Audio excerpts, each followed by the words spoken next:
You're in a race. And it's not a 100-yard dash. It's a marathon. You got to run, not till you get tired, but till you die. I've seen people who are on their grind. I've seen Steve Harvey's on his grind. I've seen people on their grind. What on the grind really is a work ethic that would blow your mind. It would blow your mind. I'm 60 years old, and everybody who works for me is younger than me, and they'll tell you, I'll work you up under the table. There's so often times where people, they get told no or they hit an obstacle and it's game over for them. They're just done. They're done training. They're over it. Almost nothing will happen the way you want it to if you don't force it that way, right? You are coming against a powerful force, the enemy, nature, time. There's all kinds of things that are going against you. It's a losing battle. And if you don't use force of will, then you're not going to get it done. You have to be aggressive and make things happen.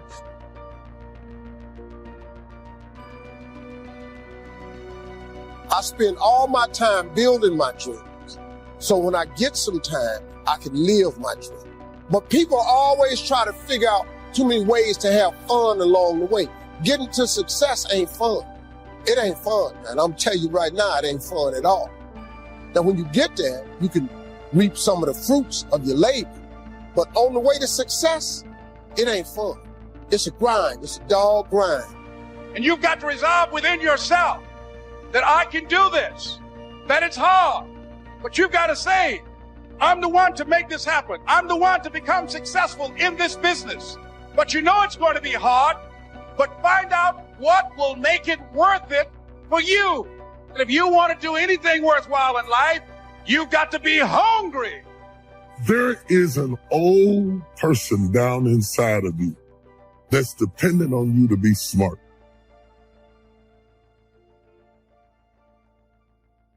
It's the person you're going to be 30, 40 years from now.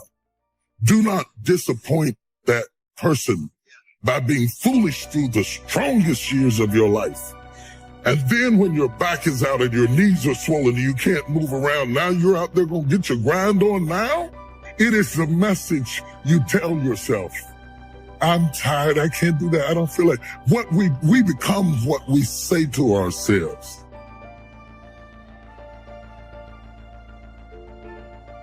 And if you have people around you who are not sensitive to who you are, and the people that can hurt you the most, ladies and gentlemen, are the people that you love.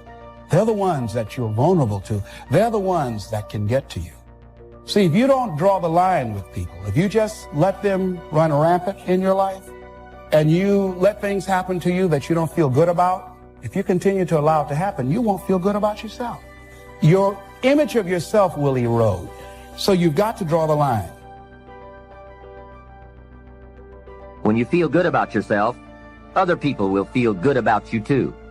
Get involved in some form of disciplined exercise. Keeping fit and feeling good has a positive effect on your attitude, not just your appearance. Physical fitness pays great dividends in terms of your energy level, your ability to live a long, healthy life, and your general sense of well-being.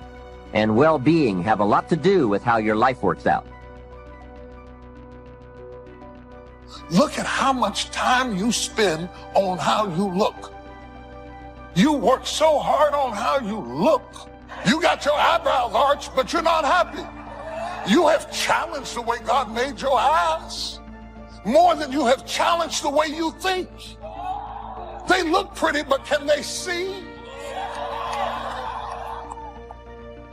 You can start to think with an aggressive mindset, which is, I am going to take action. I'm going to overcome obstacles. I'm going to push through roadblocks. I'm not going to take no for an answer. Being aggressive from this perspective isn't how you're acting. It's the decisions that you're making. What it means is you need to make things happen. If you will change, everything will change for you. You don't have to change what's outside. All you've got to change is what's inside. To have more, you simply have to become more. Don't wish it was easier. Wish you were better. Don't wish for less problems. Wish for more skills. Start working on yourself, making these personal changes. I want my craft to get better, my business operations to get better, the things I do to get better. Because once I picked up this simple formula, I'm telling you, it's easy to figure out where the problem is if you go to work on it. See, most people go through life, without purpose, without passion. They don't wake up on purpose, right? They go through life mechanically, just paying bills, going to work, taking care of the kids. That's all stuff that has to get done. But at the same time, you have to add something else to that. It can't only be about that. What you're doing to get by, what you're doing to stay alive. That can't be about that. There has got to be something. It doesn't have to be big. It can be small. Something that is evidence to you that says, I was here.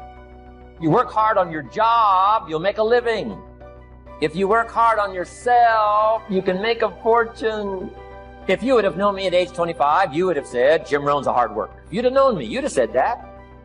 I'm the guy, I don't mind coming a little bit early, staying a little bit late, I don't mind that. You'd have said, well, Jim Rohn's a hard worker. You'd say, well, how come he's got pennies in his pocket and nothing in the bank and behind on his promises? Well, I was a hard worker, but I was working hard on my job, not on myself.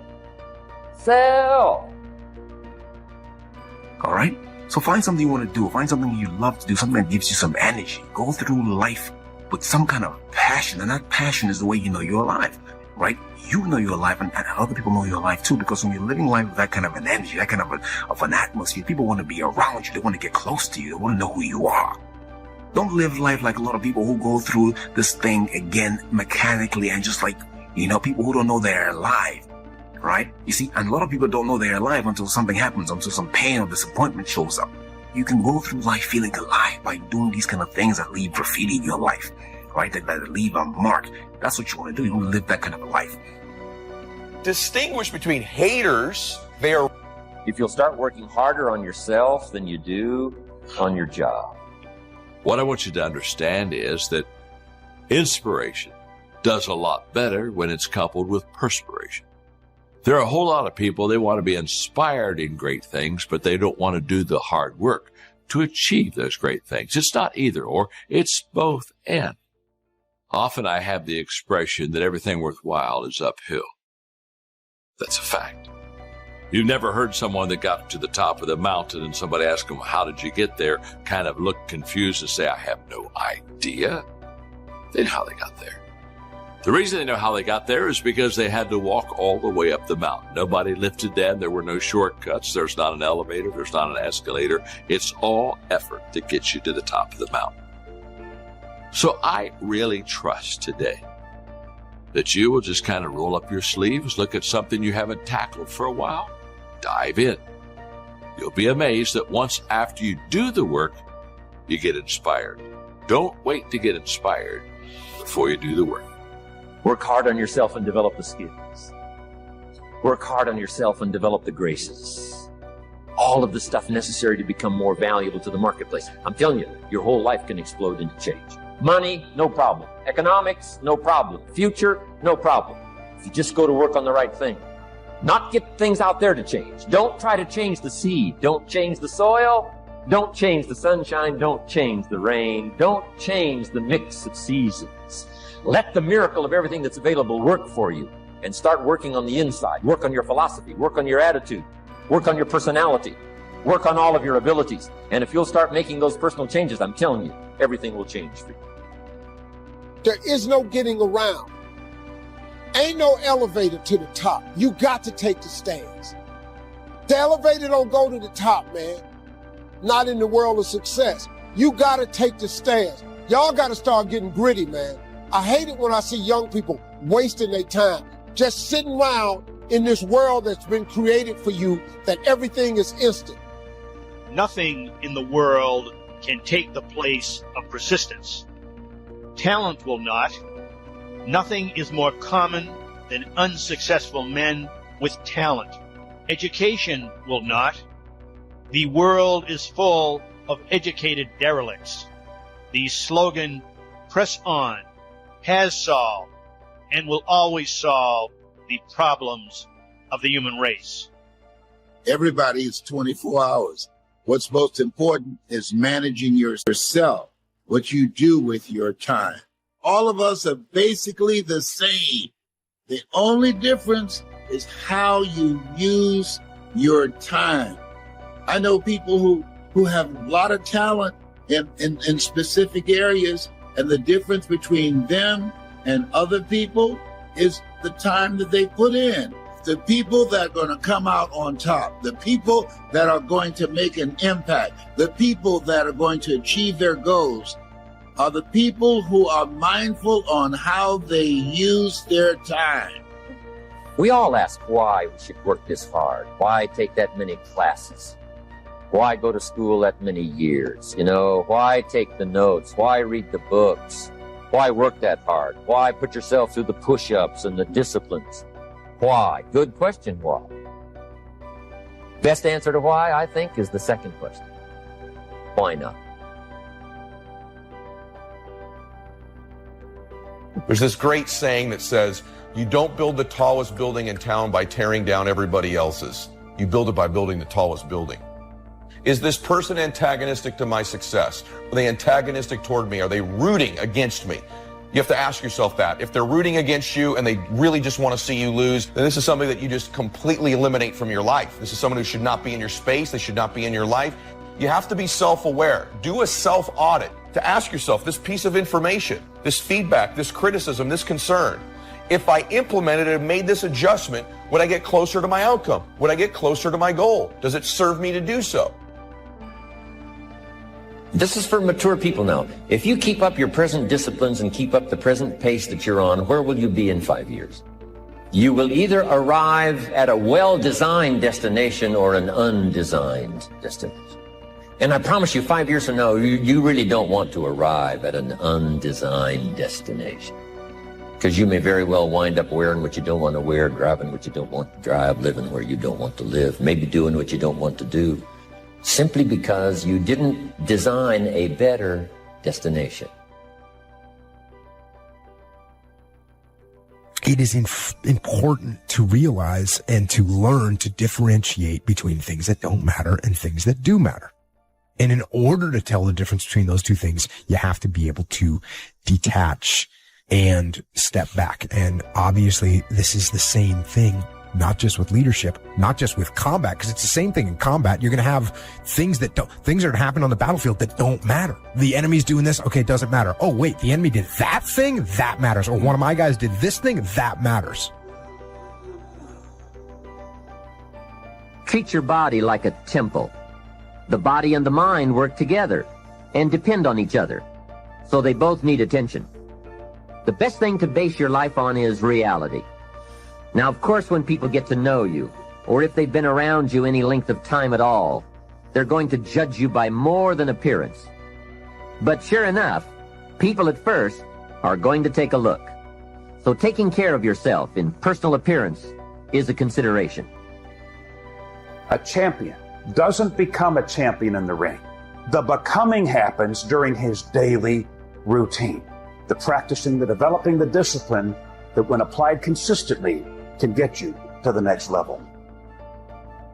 When you live like this, when you get up early, when you go the extra mile, when you have painstaking attention to detail, when you live like this, when you devote yourself to your craft, when there's a sparkle in your eye to change the world and live your heroic potential, you'll be called a freak, an oddball, a misfit.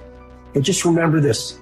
If people don't misunderstand you, you're not playing at your personal genius. Take your seed, take your gift. Get away from these people that's in your life that ain't doing nothing. Get away from people in your life that's hating. Get away from your family members that ain't ever opened a business. Get away from them. Don't die with this gift and don't never use it. All of y'all got this wonderful gift, but you gotta use it. Where are the warriors that say, I'm going to make a decision and I'm keeping it? And regardless of how you feel about it, it doesn't matter if the world is crumbling or down around you. Just do the thing every single day, whether you feel like it or not. You've got to fix your strategy. If you've been doing what you've been doing for 5 years and it's not working, it doesn't mean you need to give up your idea. You might need to give up your strategy. Your strategy of accomplishment has to change with the times. The person who wants what you have is a person who sees what you have as an answer to their problem. People will go get answers. They are not looking for problems. What do you solve with what you bring? And you don't have to have a degree to do this. You should go and live your dream. Just go see. Your real life is not in your current situation. Your real life is not in your paycheck. Your real life, he tucks it away in your imagination. Everything you imagine is a preview to a coming attraction. Once you understand that and quit looking at your imagination as hocus pocus, it opens up a wide range of things and possibilities. That simply means everything that's in your imagination is a preview of a coming attraction that God has for you. That's why when you tell your imagination to the wrong people, it don't go nowhere.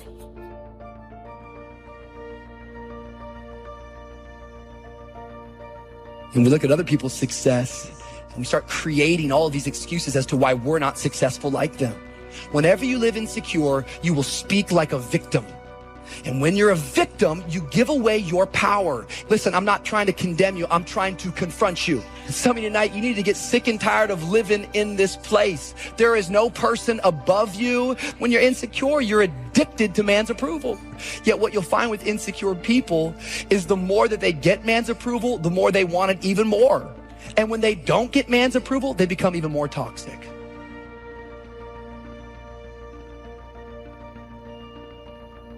Habits are the building blocks of our lives. It's what you can do every single day that matters more than anything. Devote yourself to something bigger. Be decisive about what you're going to do. Say, I'm going to do it, and that's it. And then be disciplined about getting it done every single day, whether you feel like it or not. Letting it go so you can grow. Develop compassion for yourself despite your human defects. You will never be perfect. You will never be perfect. You're human. You've made a lot of mistakes. Guess what? You're not through yet. You're gonna do some more. Hurry up and get it over with. Got to learn to be gentle with yourself. Make it all right. What you don't know, mistakes that you make. It's okay. Handle it. Learn from the experience. Decide that you are to be up front, to be true to yourself. Are you getting what you need out of it? Are the things that you're doing and the people that you're hanging out with and the places and the circles that you're traveling in, does that reflect a person that actually loves themselves? You know that they don't like you. You know what they're saying about you behind your back. You know they're jealous and envious of who you are and the things that you got going on in your life and your career. And because you're so desperate to have people around you and in your life, you continue to go back. A person who has purpose in their life. They have something to go for, some meaning. If you have a list of high purpose in your life, it pulls you toward the future. And the more powerful the purpose is, the stronger it pulls.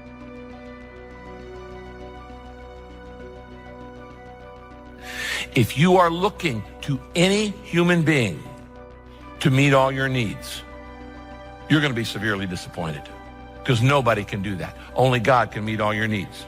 If you are looking to any human being to keep you happy, you're going to be unhappy most of your life. Human love runs out. Human people disappoint you. So you better put your happiness in somebody and something that cannot be taken from you. You need to look to God.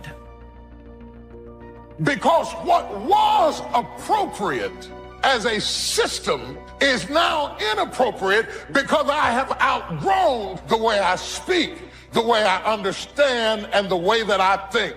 I am bigger than the system. The system can't put me away. I must put it away. This idea that we see other people above us, but when we look at ourselves, we're beneath, we're lower than. Nothing will hold you back more than insecurity. Insecurity kills more dreams than failure ever will. Some of you are like, I'm a failure. I don't have any dreams. You're lying to yourself. You didn't even try. If you don't have these strong purposes for the future, it's easy to get swallowed by a bad day. So if you want something to pull you through all kinds of challenges, all kinds of difficulties, and things that come at you, you got to have something on out there, beyond today, that pulls you into the future. And the clearer it is, the stronger it pulls. The more dynamic it is, the more it affects your life, your spirit, your heart, your soul. And if you have good input, like good ideas, I'm telling you, there isn't anything you can't accomplish. That is purpose. See, all of us have greatness within us. But when you don't come to grips with your greatness, I'm saying that you're positioning yourself to be a miserable person. How else do we do it? Procrastination. We just put things off over and over and over again. Why? Because we haven't accepted it. We don't feel deserving. So we sabotage ourselves by not ever taking care of business. We get real busy doing a lot of things where we don't have any time. And if you will allow anyone, any voice on the inside to talk you out of this moment, you will forfeit it and be stuck washing your nets when there's a great drought of fish waiting you if you have the courage to believe. Believe me, I have them all over the place. I've had them all my life. Some of the haters in your life are the best at trying to pretend to be concerned, aren't they? They're pretending to give you feedback only to lead you in the wrong direction so you lose. And so the real haters know how to pose as critic. And so it's your ability to distinguish between these two people that's going to have everything to do with whether you succeed. Keeping the haters in your life around you and letting their feedback and criticism affect you in a negative way could steal your dream. And they are dream stealers every single time. I know what's happening. I know who I am. I know what my intentions are. I know my heart. And more importantly, God knows my heart. So for it to appear to be this, appear to be that, and then you running around saying whatever you're saying about me, that's fine. You have a job to do. You're bored. You have nothing going on in your life, so you're focused on my life. Confidence has to do with inspiring trust, which you can only do by having faith in other people. Confidence enables you to walk into a room full of strangers and converse with anyone without fear. It makes the strangers in that room think, here is someone I not only can talk to, here's someone I want to talk to. An ill-at-ease person makes everyone around him ill at ease. Feeling right makes others feel right, and they in turn give back what's inside them, the very confidence that you give out. Because when you can start saying yes to loving yourself, you start to realize just how far you're able to go. And I wish people knew that the ability to succeed, it's all inside of you. And I hope and pray that for all of you, at some time in your life, you'll realize that the best version of yourself is so beautiful and so amazing. And yes, people may not accept you all the time and they may hurt you, but I don't want you to keep that in, because you were meant to be a certain type of person. And there's somebody out there in this world who needs to see you for who you are. I don't care how pretty you look on the outside. I don't care how much you dress it up. I don't care what kind of makeup you put on it. Insecurity on the inside is one of the ugliest traits that you could ever walk out. It's just not who you're called to be. There's so much more in store for you. Well, I'm going to be selfish and take care of myself more, which I haven't for a decade. I'm going to tell you what, you owe it to yourself, everybody. Right. Whether you've been wounded or not, right, wherever you are in life, because the fact of what you just said, you got to remember this. If you don't take care of yourself, you can't take care of the other people around you. Right. It's confidence that makes people want to believe what you say to them, want to accept you as you present yourself. So confidence is not some little thing. It's a powerful force that can grow in power and flourish. If you don't care at all about pleasing other people, if you're only living for yourself, you're a narcissist. So there's nothing wrong with wanting the approval of other people. But like all of God's good gifts, what is a good thing in your life, a legitimate need, can be misused. You have a need for food in your life. It can be misused. Everybody agree with that? Everything that God gave us as gifts actually can be misused if we don't handle it correctly. How do I learn to believe in myself so that others will believe in me too? A truly confident person's belief in himself is strong enough so that he's able to believe in others. Conversely, distrust in yourself breeds distrust in everyone you meet. A confident person gives you confidence. She creates confidence in others. The strength of her character makes you a stronger character. If you keep doing what you've been doing, you're going to keep getting what you've been getting. If somebody who had come from the bottom and got to this position I'm in told me that this is the way I would try it, if I was you, I would try that. I bet you it'll work.